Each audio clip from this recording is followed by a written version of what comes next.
নমস্কাৰ আজি 11 জুলাই অসমৰ লগতে ভাৰতৰ বিভিন্ন প্ৰান্তৰ পৰা ৰাতিপুৱাৰ কেইবাটাও খবৰ আহি পৰিছে। এই মুহূৰ্তত জনাই আছো এটা গুৰুত্বপূৰ্ণ খবৰ। পুৰণি খুৰা নতুন বটলত ভৰাই দিয়াৰ দৰে এইবাৰ 2026-27ৰ বাজেট হৈছে। মোৰ কাৰ্যকালৰ আটাইতকৈ কাম নাইকিয়া বাজেট হৈছে এইবাৰৰ 2026-27 বৰ্ষৰ বাজেট। এই মন্তব্য কৰিছে বিধায়ক অখিল গগৈয়ে। 2026-27 বৰ্ষৰ বিত্তীয় বাজেট কালি দাখিল কৰা হৈছে আৰু সেই বাজেটক লৈ মন্তব্য কৰিছে অখিল গগৈয়ে। তেওঁ কয় যে মোৰ কাৰ্যকালৰ আটাইতকৈ কাম নাইকিয়া বাজেট হৈছে এইখন বাজেট। এই মন্তব্য অখিল গগৈৰ। ইফালে অখিল গগৈয়ে কৈছে মন্ত্ৰী পীযুষ হাজৰিকাক বিসম্বাদৰ পৰা ৰখাবলৈ মাত্ৰ জলসিঞ্চন বিভাগত 4,000 কোটি টকা দিয়াৰ বাদে এইখন বাজেটত একো নাই। মন্তব্য বিধায়ক অখিল গগৈৰ। আন এটা খবৰ, সদনত অখিল গগৈয়ে যি অভিনৱ প্ৰতিবাদ সাব্যস্ত কৰিছিল, ঠেলাত ব্ৰইলাৰ মুৰ্গী মাছ মাংস উঠাই যিদৰে মূল্য বৃদ্ধিৰ বিৰুদ্ধে বস্তুৰ দাম বৃদ্ধিৰ বিৰুদ্ধে যিদৰে এক বেলেগ ৰূপত সদনৰ মজিয়াত উপস্থিত হৈছিল অখিল গগৈ আৰু তাৰ পাছতে প্ৰতিক্ৰিয়া আৰম্ভ হৈছিল। ব্ৰইলাৰ মুৰ্গী মাছ মাংস ওলমাই ঠেলাত ওলমাই যেতিয়া অখিল গগৈ সদনলৈ আহিছিল আৰু তেতিয়াই আৰম্ভ হৈছিল বিতৰ্ক। তাৰপিছতে অখিল গগৈৰ বিৰুদ্ধে গোচৰ ৰুজু কৰা হৈছিল আৰু তাৰপিছতে অখিল গগৈয়ে কি প্ৰতিক্ৰিয়া প্ৰকাশ কৰিছে সেয়া জনাইছো। অখিল গগৈয়ে কৈছে মোৰ ওপৰত কেছ দিয়াসকল পশু প্ৰেমী নেকি? এইসকল হৈছে ব্ৰইলাৰ প্ৰেমী। ব্ৰইলাৰটো বনাই মাংস খাবৰ বাবে মন্তব্য কৰিছে বিধায়ক অখিল গগৈয়ে। যিসকলে মোৰ ওপৰত কেছ দিছে, কেছ দিয়াসকল পশুপ্ৰেমী নহয়, তেওঁলোক হৈছে ব্ৰইলাৰ প্ৰেমী। পৰৱৰ্তী খবৰ, 2026-27 বিত্তীয় বৰ্ষৰ যোৱাকালি যি বাজেট পূৰ্ণাংগ বাজেট দাখিল কৰা হৈছে সদনত আৰু সেই বাজেটত 101টা নতুন সুখবৰ আহি পৰিছে। ৰাজ্যবাসীৰ কাৰণে ভাল খবৰ, এটা দুটা নহয় 101টা ভাল খবৰ আহিছে এই বাজেটত। এই বাজেটত কি কি নতুন খবৰ আহিছে প্ৰতিটো খবৰ এই মুহূৰ্তত জনাইছো, থুৰতে জনাইছো। 2026-27 বিত্তীয় বৰ্ষৰ বাজেটত ৰাজ্যবাসীলৈ আহিছে কেইবাটাও সুখবৰ। কেৱল বহু বিবাহত লিপ্ত হোৱা সকলৰ বাবে আহিলে দুখবৰ। কেৱল বহু বিবাহ কৰা যিসকলে বহু বিবাহ কৰিব বুলি ভাবিছে তেওঁলোকৰ বাবে দুখবৰ আহি পৰিছে। এটা ডাঙৰ খবৰ এই মুহূৰ্তত জনাইছো, বহু বিবাহ কৰিলে নাপাব চৰকাৰী আঁচনিৰ সুবিধা। 101টাকৈ সুখবৰ আহিছে, তাৰ মাজতে দুখবৰো আছে। চৰকাৰী কৰ্মচাৰীয়ে বহু বিবাহ কৰিলে হেৰুৱাব চাকৰি। গুৰুত্বপূৰ্ণ খবৰ এই মুহূৰ্তত জনাইছো। আগষ্টৰ পৰা আকৌ আৰম্ভ হ'ব অৰুণোদয় আঁচনি। কালি যিহেতু বিত্তমন্ত্ৰী জয়ন্ত মল্ল বৰুৱাই পূৰ্ণাংগ বাজেট দাখিল কৰিছে আৰু সেই বাজেটতে কেইবাটাও ডাঙৰ সিদ্ধান্ত গ্ৰহণ কৰা হৈছে। আগষ্টৰ পৰাই পাব বৃদ্ধ পেঞ্চন বিধৱা পেঞ্চনৰ ধন।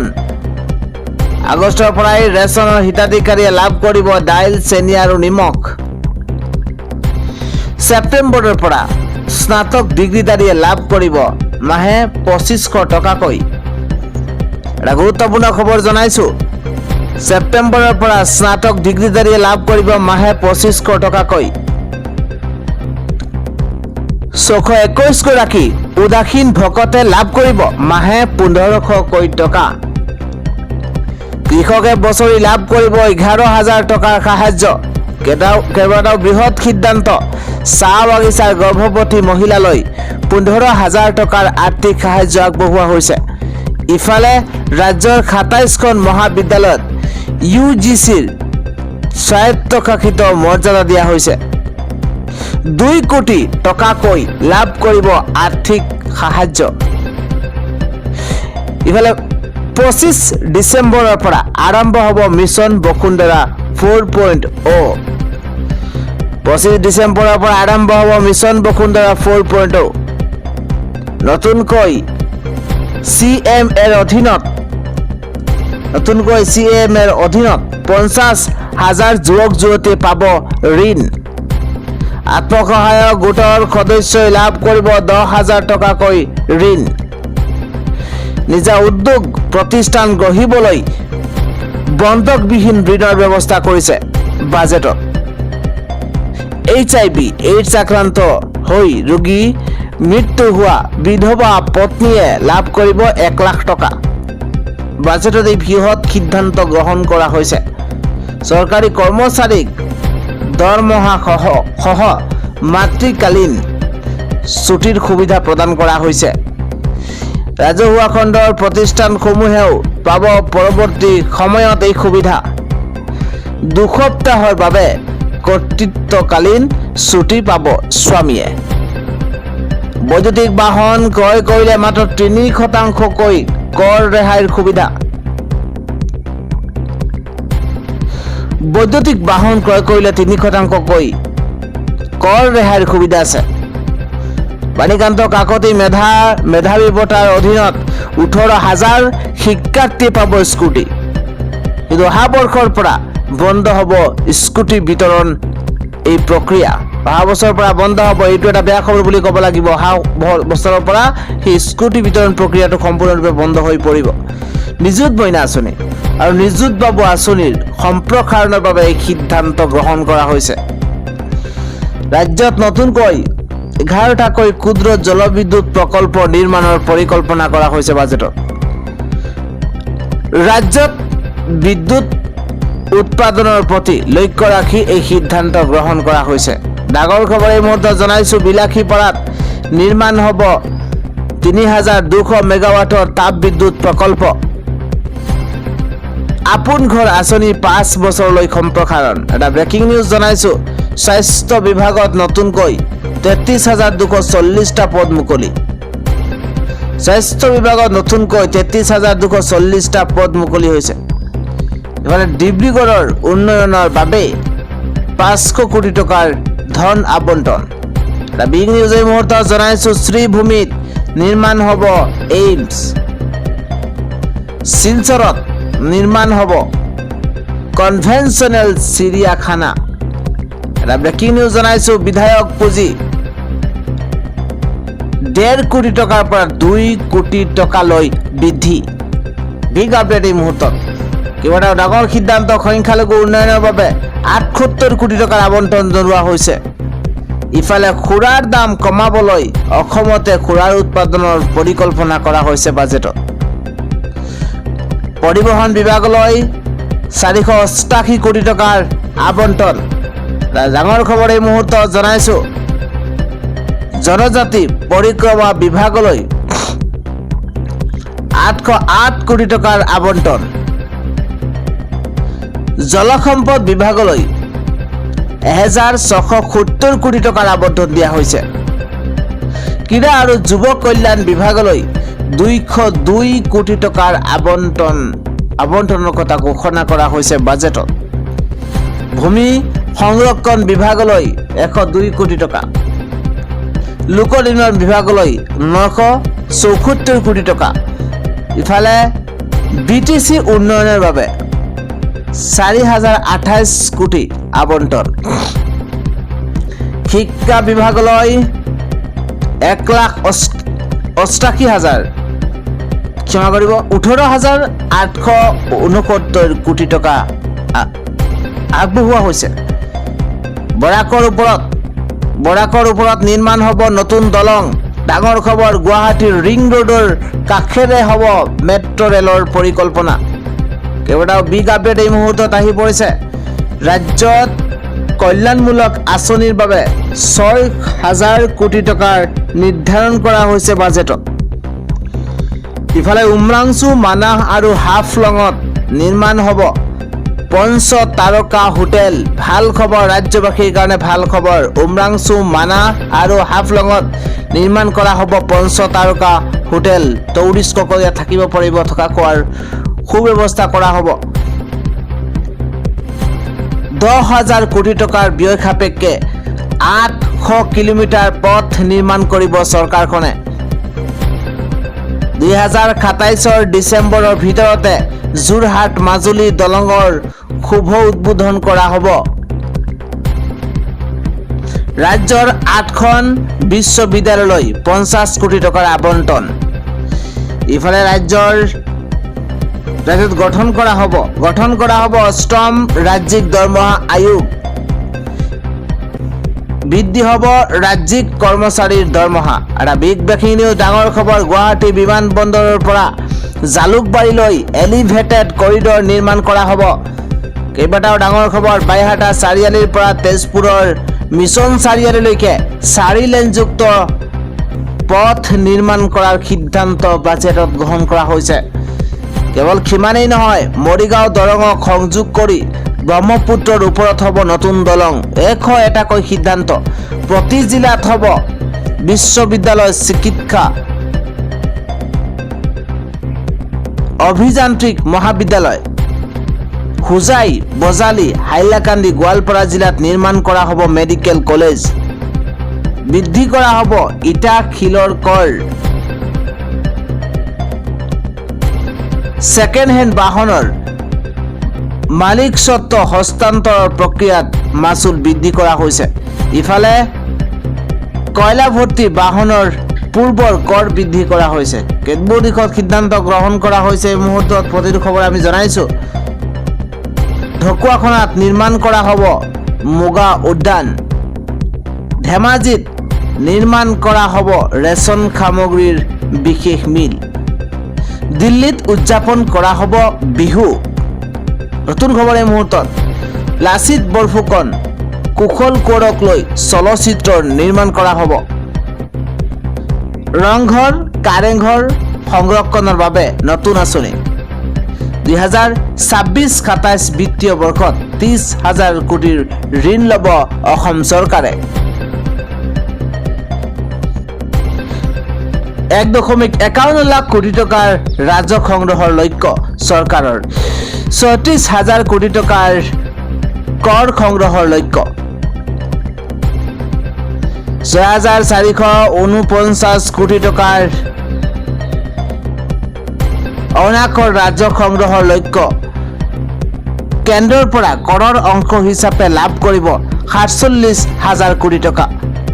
বাজেটত এটা সিদ্ধান্ত গ্ৰহণ কৰা হৈছে। আমি খবৰবোৰ জনাইছো। কেন্দ্ৰৰ পৰা কৰৰ অংশ হিচাপে লাভ কৰিব 47,000 কোটি টকা। ইফালে কেন্দ্ৰীয় চৰকাৰৰ আঁচনিৰ অধীনত ৰাজ্যই লাভ কৰিব 24,657 কোটি টকা। 2024-25 বিত্তীয় আয়োগৰ অনুদান লাভ কৰিব 3,238 কোটি টকা। বিত্তীয় অনুদানমূলক শিতানৰ পৰা লাভ কৰিব 311 কোটি টকা।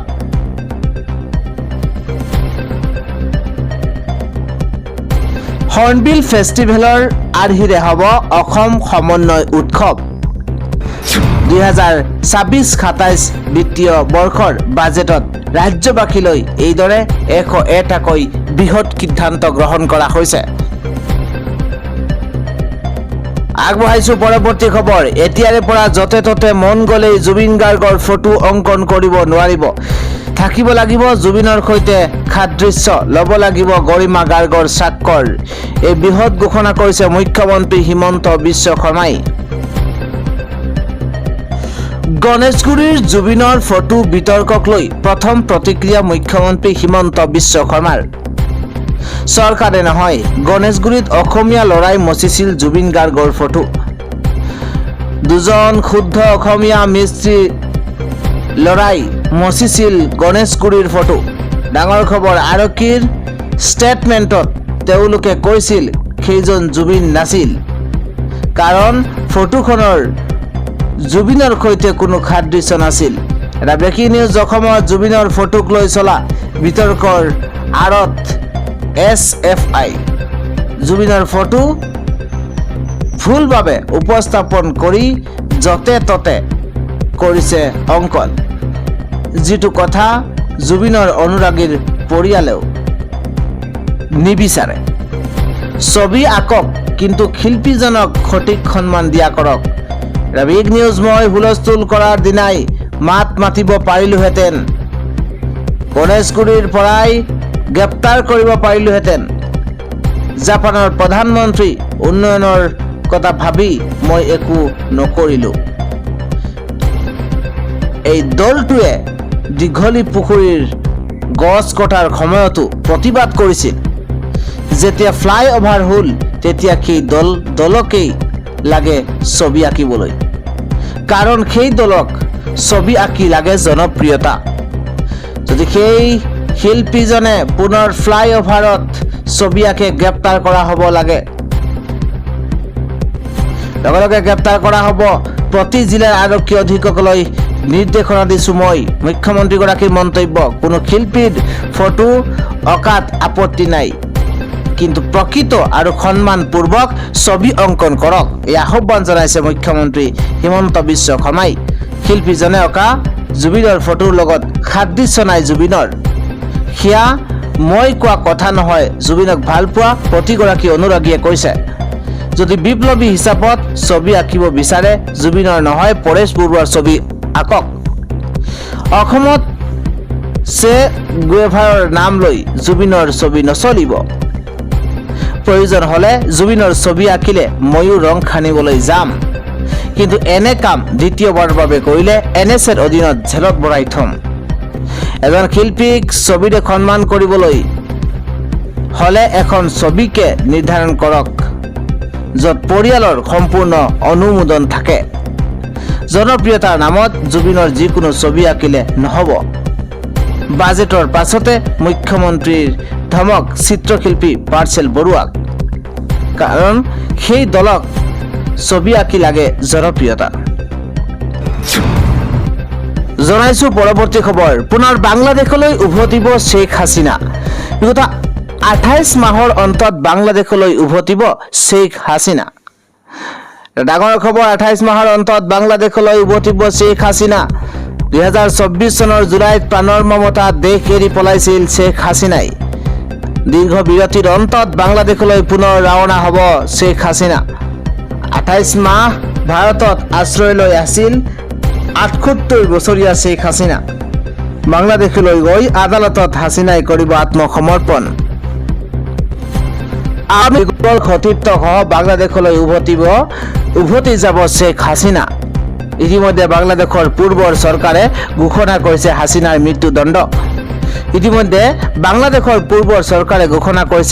মৃত্যুদণ্ড।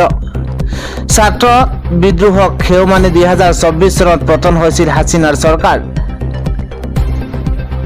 পিতৃ মাতৃক সমাধিস্থ কৰা স্থানতে মোৰো মৃত্যু হওক, তেওঁলোকৰ তেজ বৈ যোৱা স্থানতে মোৰ সমাধিস্থ হওক।